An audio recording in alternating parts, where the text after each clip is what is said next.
Hey guys, and welcome to Monday's Mindset and Manifestation. This is Nikki Ganjemi, and today we are talking about how you can start letting more money into your life, and the number one thing you need to make as your priority, because doing this will let more money flow your way. So I love this subject of manifesting money.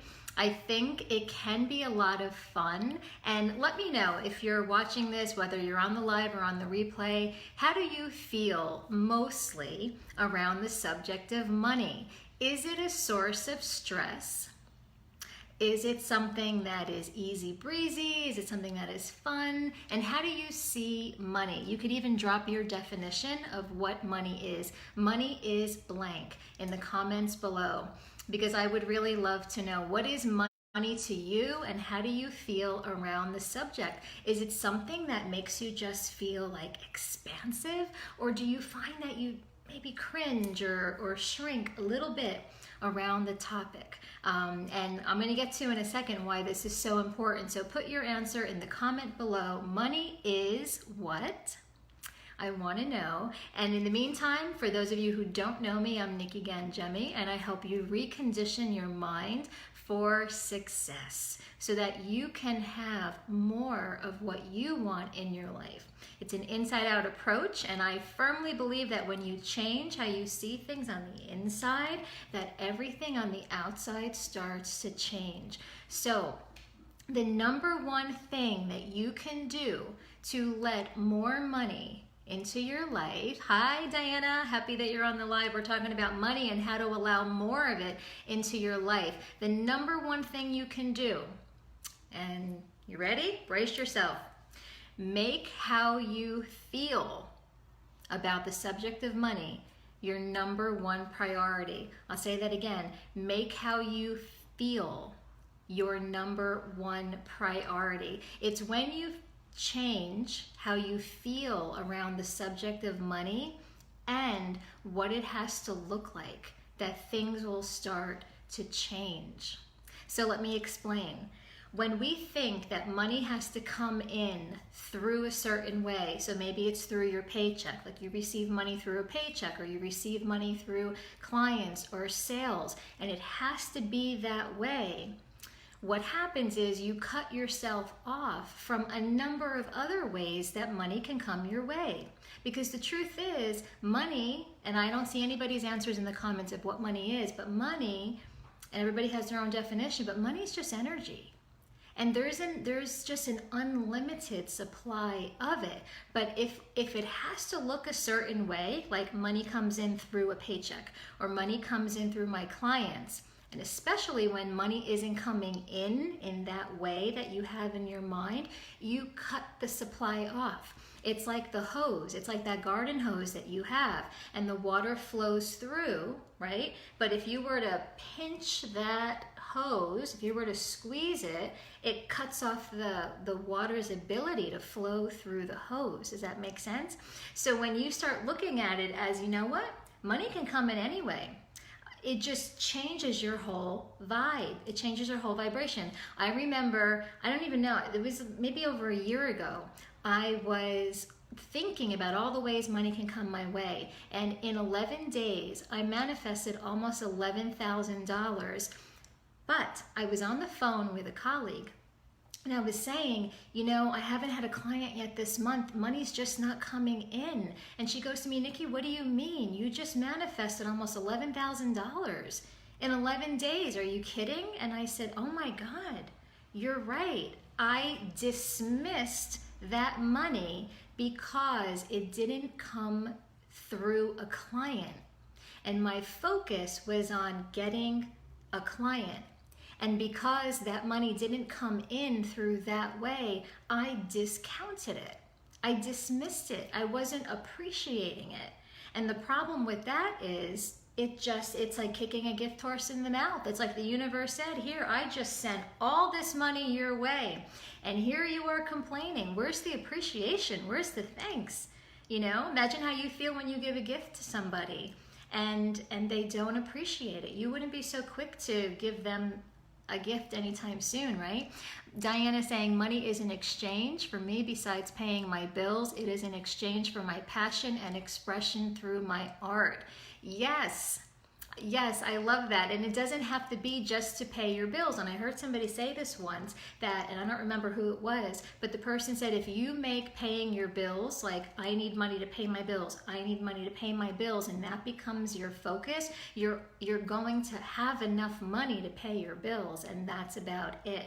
So it's like, how can you want more? Maybe it's just to be able to live your passion, like Diana is saying, and express that passion and talent through your artwork. And who knows how money can come in, so it's staying open to it. But what I talked about earlier about making how you feel your #1 priority, you can just always check in with yourself and ask how you're feeling, and really just notice if you're feeling any kind of resistance. And what might that, and just to like make this tangible, that resistance could be, for example, let's just say you don't want to look at your bank account because you don't want to see what the balance is. That's an example of resistance around money. It could look like that. Or you have some bills and maybe you're just putting off opening them because you don't want to look at them. Again, that's another example of resistance. It could be that you're out shopping for something, and for a few extra dollars, let me just think of a specific example to help you out. But you know how sometimes you pay a little bit more money for convenience, but you might feel like, oh, I don't know if I want to spend the extra $50 or whatever. Do I really need to? That's another example of resistance. So when you can start feeling more expansion and ease and openness around the subject of money, and knowing that it is just an exchange, it is energy. Iyanla Van Zandt, she's a famous author and speaker, says that money is a medium of exchange. And it's, it's just like that give and take, the ebb and the flow. And when you can start seeing that money can come in all these different ways, what that does for you is that it gets you into that higher vibration. You get into the appreciation, the energy of appreciation and love, and that is in alignment with money. So that's one thing, making how you feel your #1 priority, and also learning to see money as everything. Money is everything. I went to the beach this weekend with my family, and we pull into the parking lot, and the owner let us park there for free because we previously had said, they were thinking of doing a where they would just pay for the season, a season parking. He said, well, since I know you're going to end up doing a season parking, don't worry about parking this weekend. Don't worry about paying. Just park there and it's free. That's money flowing your way. Even if it wasn't like cash in hand or deposit in your bank account, it's still money. Maybe you were out and you bought something and it was reduced. It was 1/3 of the price. That was money flowing your way because you didn't have to pay the full price. So there's a real value when you start seeing everything as money. Somebody sends you home with leftovers. You were at a friend's for dinner and then they sent you home with a container of food. That's money coming your way. And the more you start to do that, the more you start seeing everything is money. And why do we want to do that?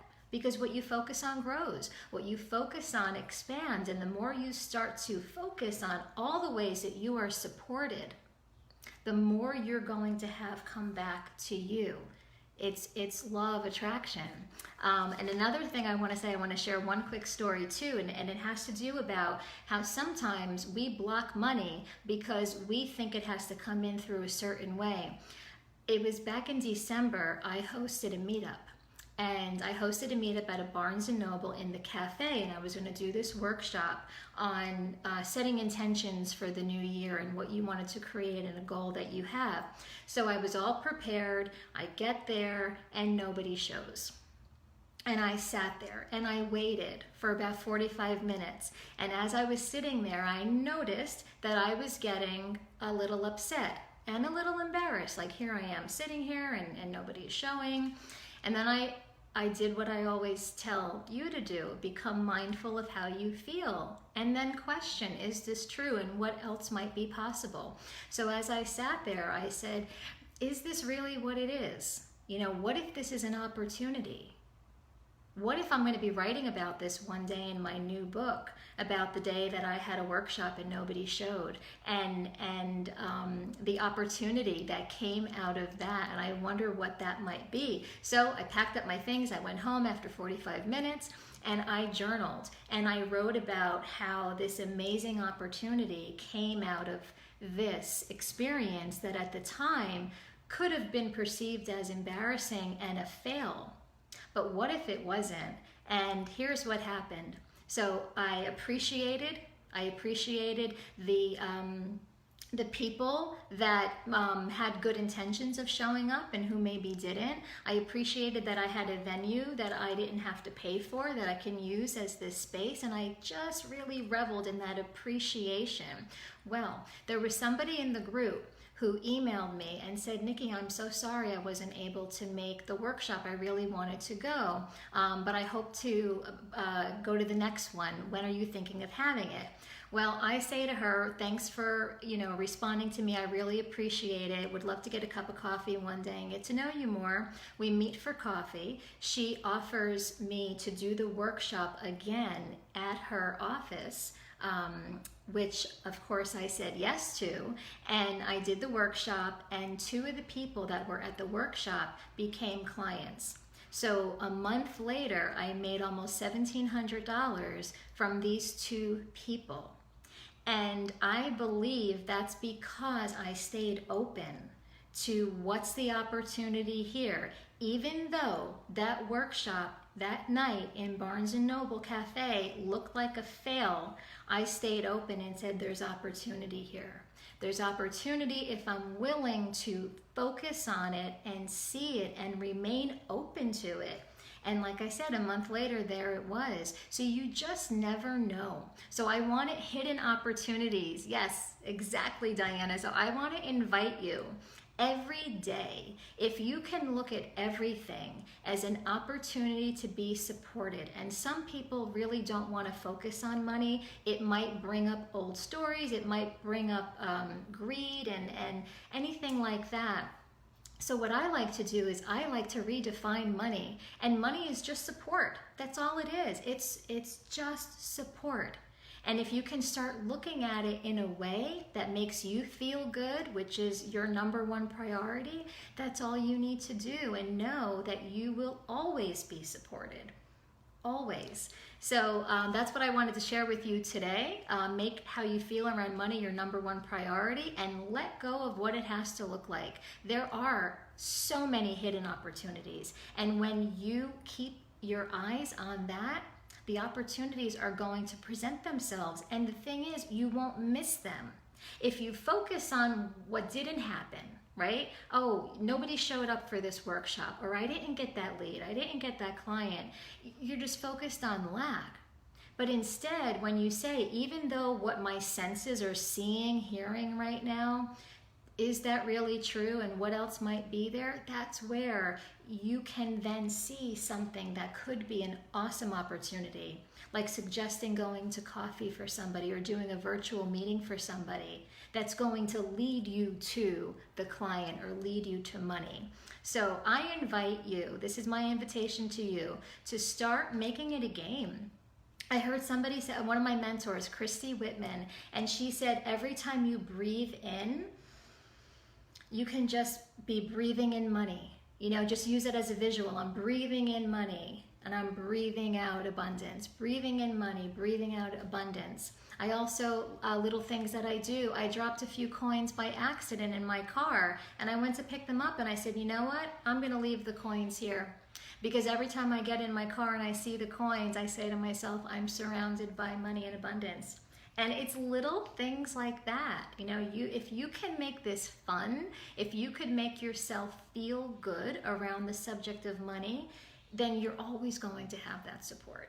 So have fun with this and stay tuned, because I'm having a challenge coming up on June 22nd. It's the Manifesting Money Now Challenge. So stay tuned for information on that. We are going to work with changing how you see money, how you experience money, and how you feel around money, so that you can start attracting more money and support into your life. So have a fabulous day, everybody, and I will see you all on Thursday for Thrive in Your Mind Thursday. Bye for now.